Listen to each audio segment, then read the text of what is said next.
Greetings, and welcome to this Contraphobia program's exclusive employee guide.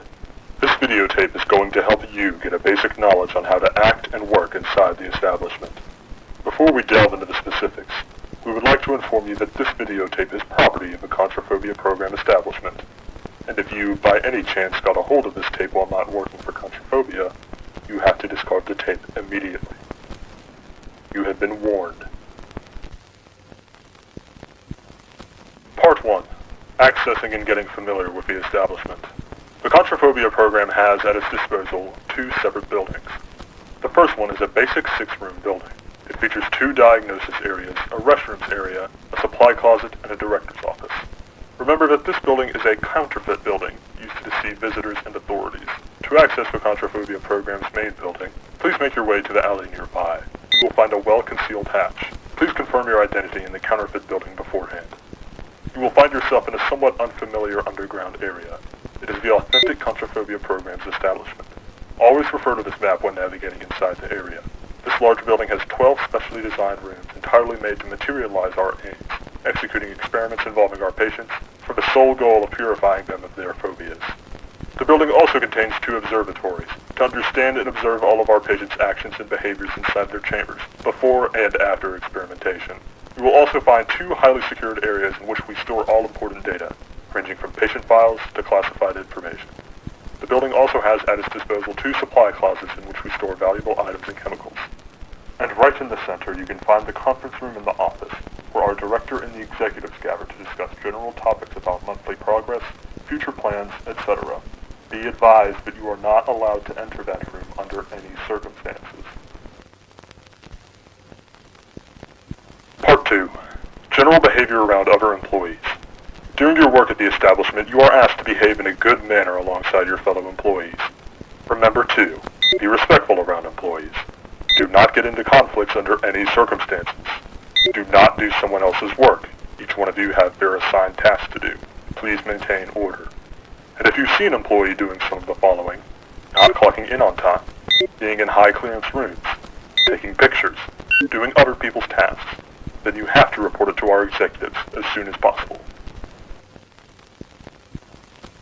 Part 3. General behavior around executives and higher-ups. As a low-degree worker, you have to act and obey all executives under all circumstances. To think oneself to follow all orders and instructions given by an executive. Value the executive over your own self. Do not follow executives into rooms. Do not observe what the executives are doing. Do not question the executive's orders. Preserve all items given to you by an executive. Do not ask the executives any unnecessary questions. Do not ignore an executive when being spoken to. Do not do any additional work without an executive's permission. Part 4.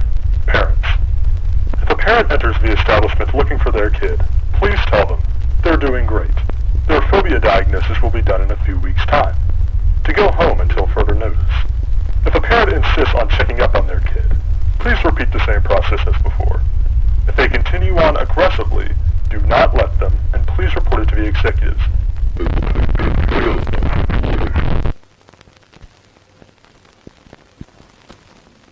Part 5. Behavior around patients. We advise you to listen carefully for this particular part. As an employee of the Contraphobia program, you have to engage with the correct patient in the correct ways. Always remember that there are 3 designated states of experimentation of a patient, or for short, SOE. SOE1, patients, often referred as souls, are ones in the early phases of experimentation, with a very low or inexistent threat level. Souls should have gained little to no physical traits, but as they progress, their body should show signs of decay, and they may develop a slight increase in bodily strength despite this. All employees are allowed to engage with them, whether it's about getting them in or out of their cellars, or providing them with the needed treatments to ensure they evolve to the next SOEs. SOE2, patients or tandems, are somewhere near the middle point of experimentation. They remain mostly close to those in souls, however have begun to develop traits of a SOE3 patient. Tandems should gain phobia-relevant traits as well as a generally more disfigured appearance. Be advised, only experienced workers are allowed to engage with them, as their threat level is moderate and could show signs of very aggressive behavior towards workers, especially those who aren't equipped with the needed tools to neutralize and counteract their violent conduct. And lastly, the SOE3 patients, otherwise called the terzettos,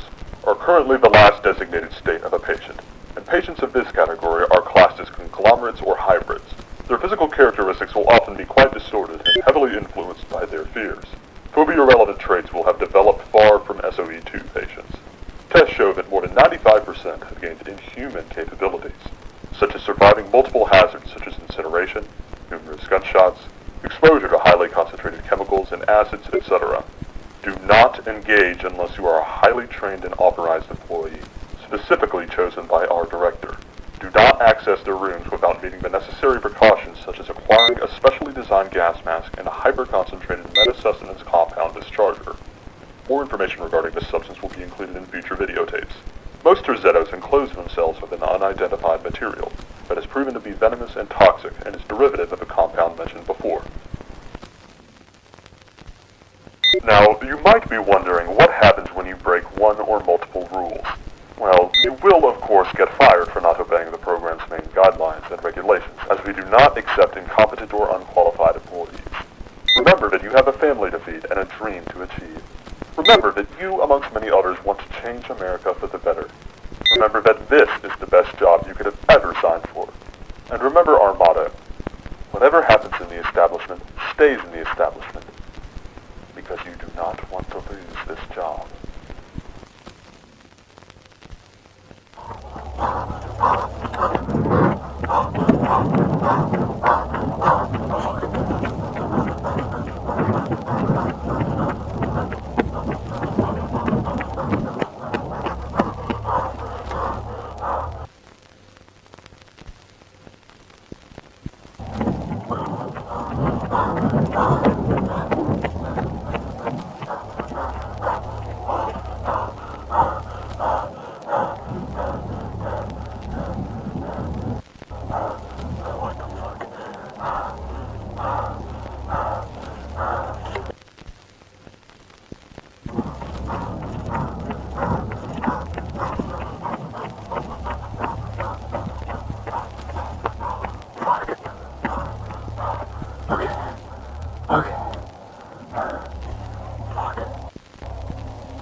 Not want to lose this job.